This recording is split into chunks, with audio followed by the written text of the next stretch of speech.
Hi guys, Patharamattu സീരിയലിൻ്റെ ഒരു പുതുപുത്തൻ വിശേഷത്തിലേക്ക് എല്ലാവർക്കും സ്വാഗതം. വരാൻ പോകുന്ന ഒരു അടിപൊളി എപ്പിസോഡ് വിശേഷത്തിലേക്കാണ് നമ്മൾ പോകുന്നത്.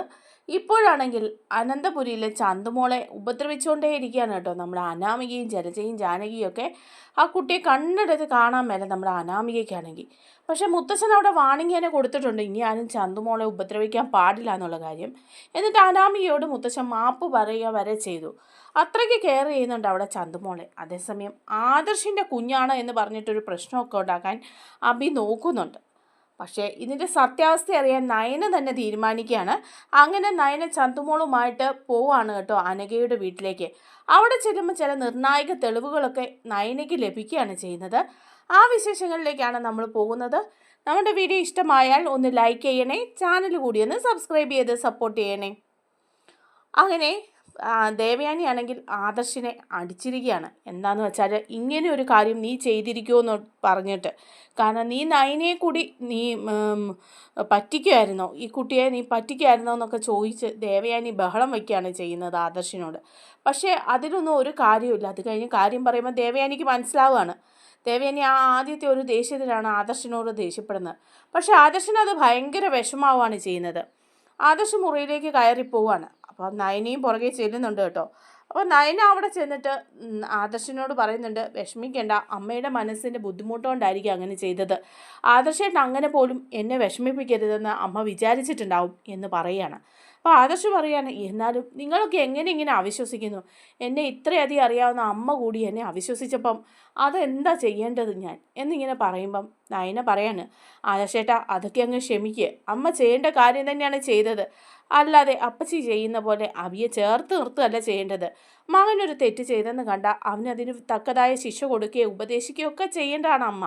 അതുമാത്രമേ ചെയ്തിട്ടുള്ളൂ. അതിൻ്റെ സത്യം പുറത്തു വരണം എന്നുള്ളത് നമ്മുടെ ആവശ്യമാണ്. അത് പുറത്തു വരിക തന്നെ ചെയ്യും. ഇപ്പോൾ ആദർശേട്ടനാണ് ചന്തുമോളുടെ അച്ഛനെന്നുള്ള കാര്യം അവിടെ എല്ലാവരും അറിഞ്ഞ സ്ഥിതിക്ക് ഇനിയിപ്പോൾ ആദർശേട്ടനെ പഴി ചാരാനും കളിയാക്കാനും കുത്തുവാക്കുകൾ പറയാനും ഒക്കെ ആൾക്കാർ കാണും. പക്ഷേ അതിൻ്റെ സത്യാവസ്ഥ തെളിയിക്കണം. അഭി തന്നെയായിരിക്കും ഇതിൻ്റെയൊക്കെ പിന്നിൽ. അങ്ങനെയാണെന്നുണ്ടെങ്കിൽ അവനെ എല്ലാവരുടെയും മുമ്പിൽ വെച്ച് അവൻ്റെ കള്ളത്തരങ്ങളെല്ലാം പുറത്ത് നമുക്ക് കൊണ്ടുവരണം. ഇങ്ങനെ തളർന്നിരുന്നാൽ പറ്റില്ല എന്ന് പറയാണ്. നമ്മൾ കിരണ്ടെ കൊടുത്തിട്ടുണ്ടല്ലോ ഈ തലമുടിയൊക്കെ DNA ടെസ്റ്റിനായിട്ട്. ആ കാര്യങ്ങളൊക്കെ വ്യക്തമാവുമ്പോൾ നമുക്കറിയാൻ പറ്റും അഭിയാണോ ചന്തുമോളുടെ അച്ഛനെന്നുള്ള കാര്യം. പക്ഷെ അഭി ഇതൊന്നും അറിയരുത് ആദർശേട്ടാ. അറിഞ്ഞാൽ അതും തകർക്കാനായിട്ട് അവൻ നോക്കും. അവന് കുറുക്കൻ്റെ ബുദ്ധിയാണ് എന്നൊക്കെ ഇങ്ങനെ നയന പറഞ്ഞു കൊടുക്കുക. അപ്പോൾ ആദർശം പറയുന്നുണ്ട്, അതെ, ആ DNA ടെസ്റ്റിൻ്റെ റിസൾട്ട് കിട്ടുന്നവരെ മാത്രമേ ഉള്ളൂ അവൻ്റെ ഈ നെകളത്തിനൊക്കെ ഉള്ള ആ ഒരു ആയുസ് എന്നിങ്ങനെ പറയുകയാണ്. അപ്പോൾ നയനയും പറയാം, അതെ, നമുക്ക് അതുവരെ കാത്തിരിക്കാം, കുറച്ച് സമയം എടുക്കുമെന്നല്ലേ പറഞ്ഞത് എന്നൊക്കെ ഇങ്ങനെ പറയുകയാണ്. അതേസമയം നയനയ്ക്ക് ഭയങ്കര വിഷമാവും. അപ്പോൾ ദേവയാനിയോട് പറയുന്നുണ്ട്, അമ്മ ആദർശനോട് ഇങ്ങനെ പെരുമാറാൻ പാടില്ലായിരുന്നു. കാരണം എന്നോട് സത്യങ്ങളൊക്കെ പറഞ്ഞു. കുറച്ച് ദിവസങ്ങൾ മനസ്സിലടക്കി പിടിച്ച കാര്യങ്ങളെല്ലാം എന്നോട് തുറന്നു പറയുകയുണ്ടായി. ആദർശൻ അങ്ങനെ ഒരു തെറ്റ് ചെയ്യില്ലെന്നുള്ള കാര്യം 100% എനിക്ക് ഉറപ്പാണ്. പിന്നെ അമ്മ ഒരു കാര്യം മനസ്സിലാക്കണം, ഇതിൻ്റെയൊക്കെ പുറകിൽ അഭിയാണോ എന്നുള്ളത് സംശയമുണ്ട്. കാരണം ഈ പേര് പറഞ്ഞ അഭി ആദർശേട്ടൻ്റെ കയ്യിൽ നിന്ന് പണമൊക്കെ വാങ്ങാനായിട്ട് നോക്കുന്നുണ്ടെന്ന് പറയുക. അപ്പോൾ ദേവയാനി പറയാണ്, ഇവനെന്തിനാ അവന് പണം കൊടുക്കുന്നത്? ഇവൻ അങ്ങനെ ഒരു തെറ്റ് ചെയ്തിട്ടില്ല എന്നുണ്ടെങ്കിൽ പിന്നെ എന്തിനാ അഭി ചോദിക്കുമ്പോൾ അവന് വേണ്ടതെല്ലാം കൊടുക്കുന്നത് എന്ന് പറയാണ്. അപ്പോൾ ഉടനെ തന്നെ നയന പറയാം, അതമ്മേ, ആദർശേട്ടൻ്റെ അവസ്ഥ അതാണ്. ആ വീട്ടിൽ കണ്ടത് ആദർശേട്ടനും അനഘയും കൂടി നിൽക്കുന്ന ഫോട്ടോയാണ്. അതുപോലെ അവരുടെ ബന്ധുക്കളൊക്കെ പറഞ്ഞത് ആദർശേട്ടനാണ് ചന്തുമോളുടെ അച്ഛൻ എന്നാണ്. അപ്പോൾ അങ്ങനെ ഒരു കാര്യം പറഞ്ഞ സ്ഥിതിക്ക് അതിൻ്റെ തെളിവുകളൊന്നും കിട്ടാത്തിരുന്നിടത്തോളം കാലം അഭിക്ക് ആദർശേട്ടനെ ബ്ലാക്ക്മെയിൽ ചെയ്യാനായിട്ട് പറ്റും എന്നൊക്കെ ഇങ്ങനെ ദേവയാനിയോട് പറയുമ്പം ദേവയാനിക്കും കാര്യങ്ങൾ മനസ്സിലാകുക. ദേവയാനി നയനയോട് പറയുന്നുണ്ട്, എന്തായാലും നമുക്ക് അതിൻ്റെ സത്യം തിരിച്ചറിയണം നയനെ. അഭി ആയിരിക്കും അവനെ ഇങ്ങനെയൊക്കെ ചെയ്യാൻ സാധ്യതയുള്ളൂ. പക്ഷേ അഭിയാണെങ്കിലും നവ്യ ഒരു കുഞ്ഞിനെയും കൊണ്ട് ഇങ്ങോട്ട് കയറി വരാൻ പോവല്ലേ. അങ്ങനെയുള്ളപ്പം ആ വിവരം അറിഞ്ഞു കഴിഞ്ഞാൽ നവ്യയ്ക്ക് എന്തുമാത്രം വിഷമം ഉണ്ടാവും എന്ന് പറയുമ്പോൾ നയനയും പറയാ, ശരിയാ ചേച്ചി, ഇതറിഞ്ഞാൽ അഭിയാണ് ചന്തുമോളുടെ അച്ഛനെന്നെങ്ങാനും അറിഞ്ഞാൽ ചേച്ചിക്ക് ഒരുപാട് വിഷമാവും. പക്ഷെ വിഷമമായാലും ആ ചന്തുമോളെ അവളെ വിട്ടുകൊടുക്കാനും വിഷമിപ്പിക്കാനും ഒന്നും പറ്റില്ല. അവൾ ഈ അനന്തപുരിയെ തന്നെ വളരണം എന്നൊക്കെ നയനയും പറയുന്നുണ്ട്. അപ്പോഴാണ് നയന ദേവയാനിയോട് പറയുന്നത്, ഞാനൊന്ന് അനഘയെ കാണാൻ പോയാലോ എന്ന് ആലോചിക്കുകയാണ്. അപ്പോൾ ദേവയാനി പറയാണ്, വയ്യാതിരിക്കുന്ന ആ കുട്ടിയെ, ഒന്ന് നാവ് ചലിപ്പിച്ച് സംസാരിക്കാൻ പോലും പറ്റാത്ത കുട്ടിയെ കാണാൻ പോയിട്ട് എന്തറിയാനാ? സത്യങ്ങൾ വല്ലതും അവളുടെ വായിൽ നിന്ന് അറിയാൻ പറ്റുമോ? പിന്നെ എന്തിനാ വെറുതെ നയനെ നീ പോകുന്നേ എന്ന് ചോദിക്കുമ്പം നയന പറയാണ്, ഞാൻ ചന്തുമോളുമായിട്ടാണ് പോകുന്നത്. ചന്തുമോളുമായിട്ട് ഒന്ന് അനഘയുടെ വീട്ടിൽ ചെന്ന് കഴിഞ്ഞാൽ അനഘയ്ക്ക് ചന്തുമോളെ കാണുമ്പോൾ എന്തെങ്കിലും ഒരു മാറ്റം ഉണ്ടായാലോ? കുറച്ചൊക്കെ മാറ്റം ഉണ്ടെന്നും നമ്മൾ പറയുന്ന കാര്യങ്ങളൊക്കെ അനഘയ്ക്ക് മനസ്സിലാവുന്നുണ്ടെന്നും ഒക്കെയാണ് ആദർശേട്ടൻ പറഞ്ഞത്. അങ്ങനെയുള്ളപ്പം ഞാൻ ഈ കുട്ടിയെ കൊണ്ട് ചെല്ലുമ്പം എന്തെങ്കിലും സത്യങ്ങളൊക്കെ വിളിച്ചു പറയാനായിട്ട് അനഘയ്ക്ക് തോന്നിയാലോ എന്നൊക്കെ ഇങ്ങനെ നയന പറയാണ്. അപ്പം ഉടനെ ദേവയാനിയും പറയുന്നുണ്ട്, അങ്ങനെയാണെങ്കിൽ നീ കുഞ്ഞിനെയും കൊണ്ടൊന്ന് പോ. ആ കുട്ടിയും ആഗ്രഹിക്കുന്നില്ല ഉണ്ടാവുമല്ലോ അതിൻ്റെ കുഞ്ഞിനെ കാണാനായിട്ട്. അങ്ങനെ തന്നെ ചെയ്യണമെന്ന് പറയണം. അതേസമയം ദേവയാനിയോട് പറയുന്നുണ്ട് നയന, അമ്മേ ഞങ്ങളാണെങ്കിൽ ഒരു DNA ടെസ്റ്റിന് കിരണേട്ടൻ വഴിയൊക്കെ ഇങ്ങനെ നോക്കിയിട്ടുണ്ട്. ആദർശേട്ടനും ഞാനും കൂടി നാഭിയുടെയും അതുപോലെ ചന്തുമോളുടെയും ആദർശേട്ടൻ്റെയൊക്കെ മുടിയുടെ സാമ്പിളൊക്കെ കൊടുത്തിട്ടുണ്ട്. അത് കിരണേട്ടൻ്റെ ഒരു ഫ്രണ്ട് ചെയ്ത് ഞങ്ങൾക്ക് തരാമെന്നാണ് പറഞ്ഞിരിക്കുന്നത്. അപ്പോൾ അതിൻ്റെ റിസൾട്ട് ഉടനെ തന്നെ കിട്ടും. അങ്ങനെയാണെങ്കിൽ പിന്നെ നമുക്ക് അറിയാൻ പറ്റും ചന്തുമോളുടെ യഥാർത്ഥ അച്ഛൻ ആരാണെന്ന്. സയൻറ്റിഫിക്കലി അതങ്ങ് തെളിഞ്ഞു കഴിഞ്ഞാൽ പിന്നെ ഒന്നും പറയാനായിട്ട് അവിക്ക് പറ്റില്ല എന്ന് പറയണം. അപ്പോൾ ദേവയാനിയും പറയണം, അത് നന്നായി. ഒരിക്കലും ഇങ്ങനൊരു പഴി ചെയ്യാത്ത കുറ്റത്തിന് ഒരു പഴി ആദർശമോൻ കേൾക്കാൻ ഇടയാവരുത് എന്നൊക്കെ പറയണം. അങ്ങനെ നയന ചന്തുമോളെയും കൊണ്ട് പോകാൻ തീരുമാനിക്കുകയാണ് കേട്ടോ അനഘയുടെ വീട്ടിലേക്ക്. അതേസമയം നമ്മുടെ അനാമികയാണെങ്കിൽ അവിടെ ഉറഞ്ഞു തുള്ളുവാണ്. മുറി ചെല്ലുമ്പോഴേക്കും അനാമികയെ ചോദ്യം ചെയ്യാണ്. നീ എൻ്റെ മുത്തശ്ശനെ കൊണ്ട് മാപ്പ് പറയിപ്പിച്ചു, മുത്തശ്ശനോട് നീ തറുതല പറഞ്ഞു, മുത്തശ്ശൻ്റെ നേരെ നിന്ന് ഞങ്ങളാരും അതുപോലെ ഈ വീട്ടിലുള്ള മറ്റാരും സംസാരിച്ചിട്ടില്ല, നീ നേരെ നിന്ന് മുത്തശ്ശനെ എതിർത്തു എന്നൊക്കെ പറയുമ്പം അനാമിക പറയാണ്, അതിനിപ്പോൾ എന്താ, ഇത് പട്ടാള ക്യാമ്പൊന്നും അല്ലല്ലോ, ഇത് വീടല്ലേ, രാജഭരണമൊന്നും അല്ലല്ലോ ഇവിടെയുള്ളത്. എനിക്ക് പറയാനുള്ളത് ഏത് ദൈവം തമ്പുരാൻ്റെ മുഖത്ത് നോക്കിയും ഞാൻ പറയും. എനിക്കിഷ്ടമില്ലാത്ത കാര്യങ്ങൾ ആരെങ്കിലും പറയുകയോ ചെയ്യുകയോ ചെയ്താൽ ഞാൻ അപ്പം തന്നെ അത് പ്രതികരിക്കുകയും ചെയ്യും. അപ്പോൾ അനി പറയാണ്, അങ്ങനെ പ്രതികരിക്കാൻ ഇവിടെ പറ്റില്ല. മുത്തശ്ശൻ നിനക്ക് ഇഷ്ടമില്ലാത്ത എന്ത് കാര്യമാണ് ചെയ്തത്? ന്യായത്തിൻ്റെയും നീതിയുടെയും ഭാഗത്ത് നിന്ന് പെരുമാറുകയും സംസാരിക്കുകയും ചെയ്യുന്ന ആളാണ് ഞങ്ങളുടെ മുത്തശ്ശൻ. എന്നിട്ടും നീ അദ്ദേഹത്തോട് എതിർത്ത് സംസാരിച്ചില്ലേ? എന്താ അന്നാമിയെ ഈ കാണിക്കുന്നതെന്ന് നിനക്കറിയാവോ എന്ന് പറയാണ്. അപ്പോൾ പറയാണ്, എന്താണെന്ന് എനിക്ക് നന്നായിട്ടറിയാം. അങ്ങനെ നീ എന്നെ ഭരിച്ചുകൊണ്ട് വരുന്നത് പോലെ മറ്റാരും എന്നെ ഭരിച്ചുകൊണ്ട് വരുന്നത് എനിക്കിഷ്ടമില്ല. അത് തന്നെയല്ല, എവിടെയോ കിടന്ന അനാഥ കുഞ്ഞ് അതിനെ വലിച്ചു കൊണ്ടുവന്ന് ഈ വീട്ടിൽ കയറ്റിയിട്ടിപ്പം അതെൻ്റെ മുറിയിൽ വന്ന് ഭരിക്കാൻ വരുന്നോ? ആ കുഞ്ഞെന്നാ നിൻ്റെയാണോ? നിനക്ക് ഇത്ര സ്നേഹം ആ കുഞ്ഞിനോട്? അപ്പം അനി പറയാ, അനാമികയെ നിൻ്റെ സ്വഭാവമല്ല എനിക്ക്, എന്നെക്കൊണ്ട് വേണ്ടാത്ത കാര്യങ്ങളൊന്നും നീ സംസാരിപ്പിക്കരുതെന്ന് പറയാണ്. അല്ല, ആദർശേട്ടൻ്റെ കുഞ്ഞാണെന്നൊക്കെ ഞാനിങ്ങനെ കേട്ടല്ലോ. അഭി അവിടെ വിളിച്ചു പറയുകയും ചെയ്തു ആദർശിൻ്റെ കുഞ്ഞാണെന്ന്. എന്തായാലും കൊള്ളാം, നല്ലവൻ ചമഞ്ഞ് നടന്നതല്ലേ ആദർശ്, മാതൃകാ പുരുഷനാണെന്നല്ലേ നീ പറഞ്ഞുകൊണ്ടിരുന്നത്. നീ ആദർശിനെ മാതൃകയാക്കിയല്ലേ ജീവിക്കുന്നത്. സത്യം തന്നെയാ, അതുകൊണ്ടല്ലേ നീ ഇപ്പോഴും നന്ദുവിൻ്റെ പുറകെ പോകുന്നത്. അതുപോലെ ആദർശേട്ടനും നയനേടത്തെയും മാതൃകാ ദമ്പതികളാണെന്നല്ലേ നീ പറഞ്ഞത്. ഇപ്പം കണ്ടില്ലേ മാതൃകയൊക്കെ. വിവാഹത്തിന് മുമ്പ് അങ്ങേർക്ക് വേറൊരു കൊച്ചുണ്ടായിരുന്നെന്നും. ഇതിപ്പരം നാണക്കേട് ഇനി അനന്തപുരി തറവാടിനുണ്ടോ? എന്തൊരു നാണക്കേടാണ്. ഈ വീട്ടിൽ ജീവിക്കാൻ തന്നെ മാനക്കേട് തോന്നുന്നു. അപ്പം അനി പറയാ, അത്ര മാനക്കേടാണെങ്കിൽ നീ ഈ വീട്ടിൽ നിന്ന് തന്നെ അങ്ങ് പോയിക്കോ. കാരണം നീ ഉണ്ടാക്കി വെക്കുന്ന മാനക്കേടിൻ്റെ അത്രയൊന്നും ഇല്ല അനാമിക ഇത്. നീയും നിൻ്റെ അച്ഛനും അമ്മയും തനി ഫ്രോഡുകളാണെന്നുള്ള കാര്യം എനിക്കറിയാം. നീ ഇപ്പോഴും അവസരം കിട്ടുമ്പോഴൊക്കെ അന്യപുരുഷന്മാരുടെ പുറകെ കറങ്ങി നടക്കുന്നവളല്ലേ. പാർക്കിലും ബീച്ചിലും എവിടെയെല്ലാം വെച്ച് ഞാൻ നിന്നെ കണ്ടിട്ടുണ്ട്. അതുപോലെ നിൻ്റെ അച്ഛനും അമ്മയും പച്ചക്കള്ളം പറഞ്ഞല്ലേ നിന്നെ ഈ വീട്ടിലേക്ക് വിവാഹം കഴിച്ചു വിട്ടത്. നിൻ്റെ അച്ഛൻ്റെയും അമ്മയുടെയും സ്വഭാവമൊക്കെ എല്ലാവർക്കും അറിയാം. പിന്നെ അതിലും വലിയ മാനക്കേടൊന്നും ആദർശേട്ടൻ ഈ വീട്ടിൽ ഉണ്ടാക്കിയിട്ടില്ല. അഥവാ ഇനി ഉണ്ടാക്കിയിട്ടുണ്ടെങ്കിലും ഞങ്ങളതങ്ങ് സഹിച്ചു. സഹിക്കാൻ മേലാത്തവർക്ക് ഇവിടുന്ന് ഇറങ്ങിപ്പോകാം എന്നൊക്കെ അനാമികയോട് പറയാം. അപ്പോൾ അനാമിക പറയുന്നുണ്ട്, അതുപോലെ എന്തെങ്കിലും പറഞ്ഞ് വെറുതെ ഇറങ്ങിപ്പോകാനാണെങ്കിൽ എന്നേ എനിക്ക് പോകാമായിരുന്നു നീ. ഞാൻ പറഞ്ഞില്ലേ, അങ്ങനെയൊന്നും പോകാനായിട്ട് ഞാൻ തീരുമാനിച്ചിട്ടില്ല. നീയും നന്ദും കൂടി നല്ല സുഖമായിട്ട് ജീവിക്കാനൊന്നും ഞാൻ സമ്മതിക്കുകയില്ല. ഇപ്പം പോയിട്ടുണ്ടല്ലോ അവൾ ട്രെയിനിങ്ങിന്, അവൾ അവിടെ സുഖിക്കുവാണെന്നാണോ നിൻ്റെ വിചാരം? അവൾക്ക് 8ൻ്റെ പണി കൊടുത്തിട്ട് തന്നെ ഈ അനാമിക ഇരിക്കുന്നത് എന്ന് പറയുമ്പോഴേക്കും അനി ചോദിക്കുക, നീ എന്ത് പണിയാണ് നന്ദുവിന് കൊടുത്തത്? നീ എന്തെങ്കിലും ഒപ്പിച്ച് വെച്ചിട്ടുണ്ടോ അവളെ ഉപദ്രവിക്കാനായിട്ട്? നീയും നിൻ്റെ അച്ഛനും അമ്മയൊക്കെ അത് ചെയ്യുമെന്നുള്ള കാര്യത്തിൽ സംശയമില്ല. ഇതിനു മുമ്പും നന്ദുവിനെ ഉപദ്രവിക്കാൻ കൊട്ടേഷൻ കൊടുത്തിട്ടുള്ളവരല്ലേ നിങ്ങൾ? അന്ന് നല്ല തല്ല് വാങ്ങി കൂട്ടിയില്ലേ നന്ദുവിൻ്റെ കയ്യിൽ നിന്നെല്ലാം. അതുപോലെ ഇപ്പം അവളെ ക്യാമ്പിൽ ഉപദ്രവിക്കാനും എന്തെങ്കിലും പ്ലാൻ ചെയ്തിട്ടുണ്ടായിരിക്കും അല്ലേ എന്ന് ചോദിക്കുകയാണ്. അപ്പോൾ ഉടനെ അനാമിക പറയാണ്, പിന്നെ ഞാനും എൻ്റെ അച്ഛനും അമ്മയൊക്കെ വെറുതെ ഇരിക്കുമെന്ന് നീ വിചാരിച്ചോ? അവൾ അങ്ങ് ക്യാമ്പിൽ കിടന്ന് നന്നായിട്ട് അനുഭവിക്കുന്നുണ്ട്. അതുപോലെ തന്നെ ഈ ട്രെയിനിങ് അവൾ പൂർത്തിയാക്കുമെന്നോ ഒരു SI ആകുമെന്നോ ഒന്നും നീ വിചാരിക്കണ്ട. അതിനുള്ള കളികളൊക്കെ ഞങ്ങൾ അവിടെ കളിച്ചിട്ടുണ്ടെന്ന് പറയാണ്. അപ്പം അനി പറയുന്നുണ്ട്, എന്ത് ഉപദ്രവവും ദ്രോഹവും ഉണ്ടാക്കിയിട്ടാണ് നീ ആ നന്ദുവിനെ ഇങ്ങനെയൊക്കെ ചെയ്യുന്നത്? ആ കുട്ടി ഒരുപാട് ആഗ്രഹിച്ചതാണ് ഈ ജോലി. ഒരു SI ആകണം എന്നുള്ളത് അവളുടെ സ്വപ്നമായിരുന്നു. അതിന് വേണ്ടിയിട്ടാണ് അവൾ ഈ കഷ്ടപ്പെട്ട് ഇവിടം വരെ എത്തിയത്. അതെ, നിന്നെപ്പോലെ മറ്റുള്ളവരെ പറ്റിച്ച് ജീവിക്കലല്ല അവളുടെ പണി.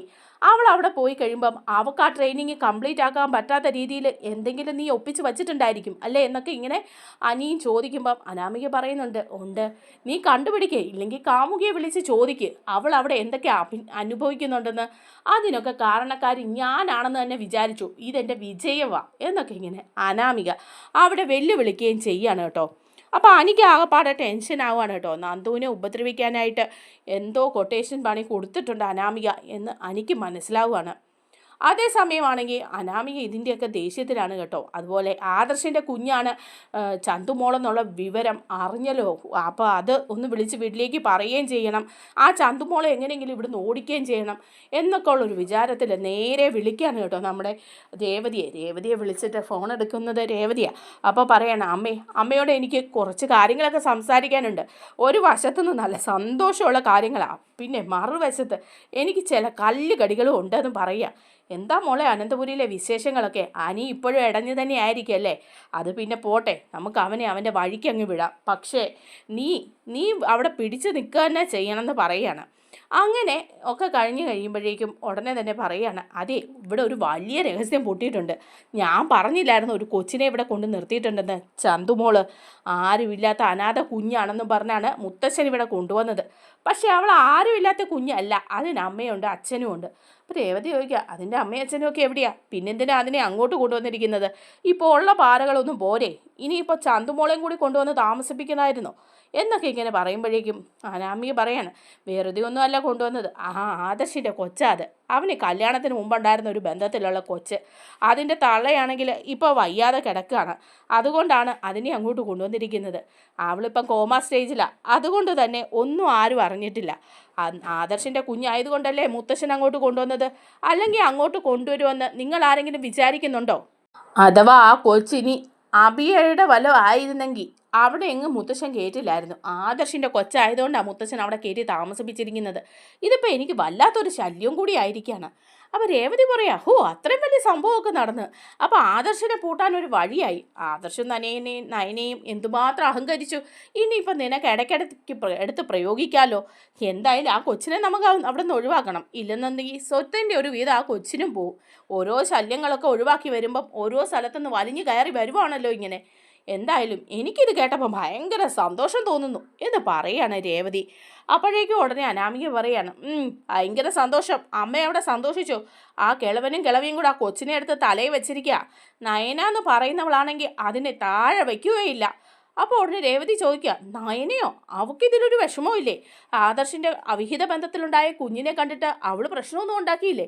എവിടുന്ന് പ്രശ്നം? അവൾക്ക് അതൊരു പ്രശ്നവുമല്ല. എങ്ങാണ്ട് കടന്ന് വലിഞ്ഞു കയറി വന്നവളല്ലേ അവളും അനന്തപുരിയിലെ സ്വത്ത് മാത്രമേ നോക്കുന്നുള്ളെന്ന് തോന്നുന്നു. അവൾ ആ കൊച്ചിനെ ഇപ്പം എടുത്തു പൊക്കി നടക്കുക. അമ്മ എന്ന് പറഞ്ഞ് കൊച്ചു പുറകെ എന്ന് പറയുമ്പോൾ രേവതി പറയാം, ഭയങ്കരം തന്നെ അവളുമാരുടെ തൊലിക്കട്ടി. പണത്തിന് വേണ്ടി ഇങ്ങനെയൊക്കെ ചെയ്യുമോ? അപ്പോൾ ഉടനെ അനാമിക പറയുന്നുണ്ട്, അതെ, ആ കൊച്ച് എനിക്കൊരു ശല്യമായി. മിക്കവാറും ആ കൊച്ചിനെ ഞാൻ തന്നെ അങ്ങ് തീർക്കും. എന്താടി ശല്യം എന്ന് ചോദിക്കുക. അതെൻ്റെ മുറിയിലൊക്കെ വന്ന് കയറുക. അമ്മയ്ക്കറിയാമല്ലോ, ആരും എൻ്റെ മുറിയിൽ വന്ന് കയറുന്നത് എനിക്കിഷ്ടമില്ല. എൻ്റെ അനുവാദം ഇല്ലാതെ എൻ്റെ ഒരു സാധനവും ആരും എടുക്കുന്നതും എനിക്കിഷ്ടമില്ല. അത് കുഞ്ഞായാലും ശരി വലുതായാലും ശരി. ആ കൊച്ചു കഴിഞ്ഞ ദിവസം എൻ്റെ മുറി വന്ന് എൻ്റെ പൊട്ടു സാധനങ്ങളൊക്കെ എടുത്തു. ഞാനപ്പോൾ പിടിച്ച് നല്ല പെട കൊടുത്തു. അത് കണ്ടു വന്ന നയന ഉറഞ്ഞു തുള്ളി. എന്നിട്ട് താഴെ ചെന്ന് ആ കിളവനോടും കിളവിയോടും പറഞ്ഞിട്ട് എന്നെ ചോദ്യം ചെയ്യാൻ വന്നിരിക്കുന്ന 2 എണ്ണം കൂടി ഇനി ആ കൊച്ചിനെ തൊട്ടു പോകരുതെന്ന്. അങ്ങനെയാണെങ്കിൽ ഇവിടെ താമസിക്കേണ്ടെന്നൊക്കെ പറഞ്ഞു. പിന്നെ അവസാനം ആ കിളവൻ എന്നോട് മാപ്പ് പറഞ്ഞിട്ടാണ് പോയത്. അപ്പോൾ പറയാണ് രേവതി, എന്ത് മൂർത്തി സാറ് നിന്നോട് മാപ്പ് പറഞ്ഞിട്ട് പോയെന്നോ? അങ്ങനെയുള്ള ഒരാളല്ലല്ലോ. ഇപ്പം മനസ്സിലായില്ലേ ഈ അനാമികയുടെ വില? അങ്ങേർക്കറിയാം എന്നോട് അധികം കളിച്ചാൽ പിടിച്ചു നിൽക്കാൻ പറ്റില്ലെന്ന്. അതുകൊണ്ട് ഇനിയിപ്പം ആ കൊച്ചെന്തെങ്കിലും എടുത്താലും അതിന് പുള്ളിക്കാരൻ മാപ്പ് പറഞ്ഞിട്ടുണ്ട്. അതിന് അനി എന്നോട് ബഹളമായിരുന്നു, മുത്തച്ഛനെ കൊണ്ട് മാപ്പ് പറയിപ്പിച്ചെന്നും പറഞ്ഞ്. ഞാൻ പറഞ്ഞു ഇവിടെ രാജഭരണമൊന്നും അല്ലല്ലോ എന്നൊക്കെ ചോദിച്ചു. എന്നൊക്കെ പറയുമ്പോൾ രേവതി പറയാം, മോളെ നീ ഒരു മയത്തിലൊക്കെ നിൽക്ക്. മൂർത്തി സാറിൻ്റെ അടുത്തൊന്നും ഇടയാൻ പോകണ്ട. ഇടയാൻ പോയി കഴിഞ്ഞാൽ പ്രശ്നമാകും. നമ്മൾ അനന്തപുരിയിലെ സ്വത്തുക്കളൊക്കെയാണ് നോക്കുന്നത്. അങ്ങനെയുള്ളപ്പം അവരെന്തെങ്കിലും കളിക്കട്ടെ, അതിലൊന്നും നീ കയറി പിടിക്കാൻ പോകണ്ട. നീ അവിടെ ഒരു തഞ്ചത്തിലൊക്കെ നിന്നാൽ മതി.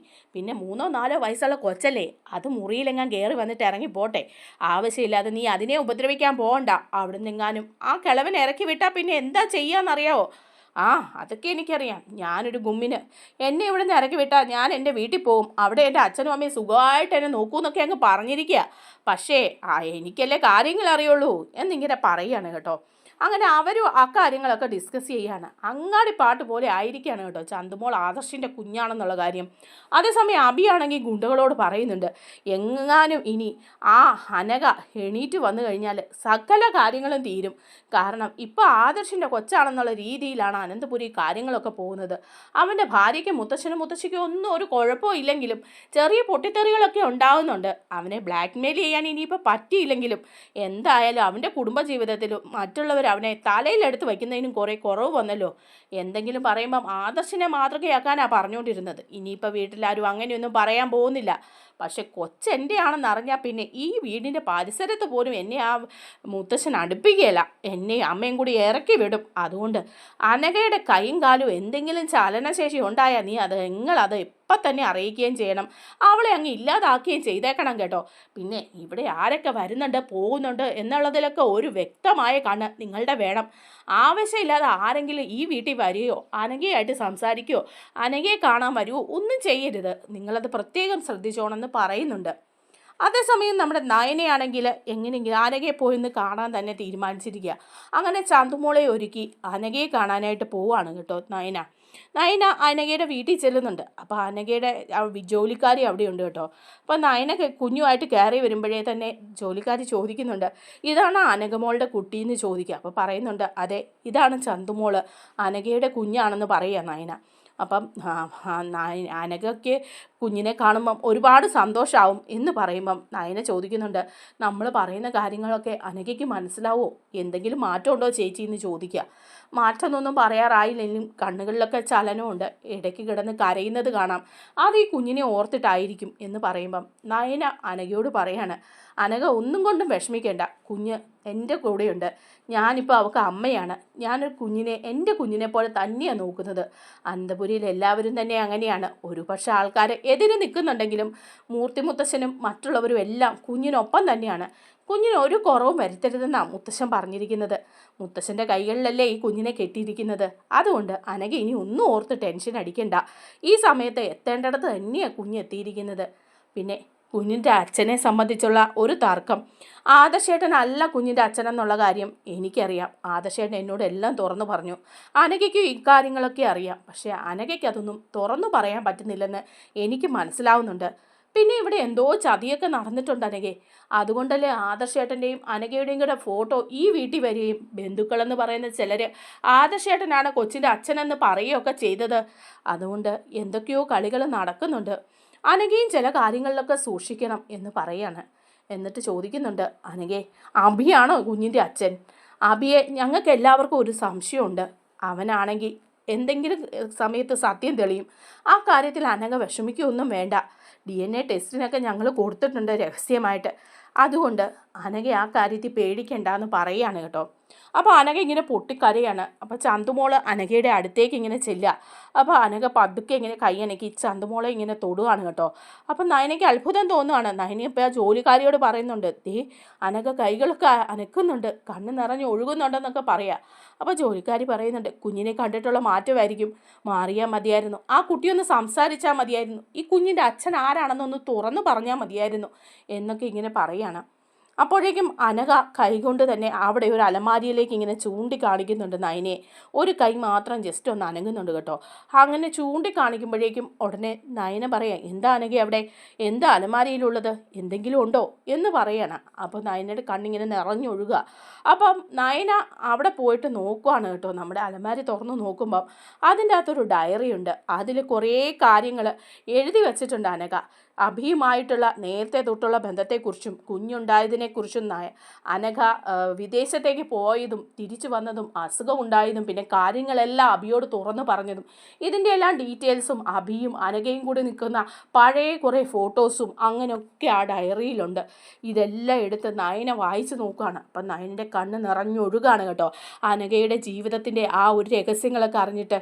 എന്നിട്ട് നയന പറയുന്നുണ്ട് അനഘയോട്, ഈ ഡയറി എൻ്റെ കയ്യിലിരിക്കട്ടെ, എനിക്കിത് ആവശ്യം വരും. എന്തായാലും ഈ കുഞ്ഞിൻ്റെ അച്ഛൻ, യഥാർത്ഥ അച്ഛൻ ആരാണെന്നുള്ള കാര്യം എല്ലാവരും അറിയും. അനഘ അത് ഓർത്തൊന്നും വിഷമിക്കേണ്ടെന്ന് പറഞ്ഞ് ആ ഡയറിയൊക്കെ ആയിട്ട് പോകുന്നുണ്ട് കേട്ടോ. കാരണം സത്യത്തിൻ്റെ എല്ലാം വിവരങ്ങൾ ആ ഡയറിയിലുണ്ട്. ഇനി DNA ടെസ്റ്റ് സയൻറ്റിഫിക് തെളിവായിട്ട് വരുമെങ്കിൽ കൂടി ഈ ഡയറി കൂടി നയനയുടെ കയ്യിലുള്ളപ്പം സത്യങ്ങളെല്ലാം തെളിയുമെന്നുള്ളതിൽ ഒരു സംശയമില്ല. നമ്മുടെ വീഡിയോ ഇഷ്ടമായാൽ ഒന്ന് ലൈക്ക് ചെയ്യണേ, ചാനൽ കൂടി ഒന്ന് സബ്സ്ക്രൈബ് ചെയ്ത് സപ്പോർട്ട് ചെയ്യണേ. താങ്ക്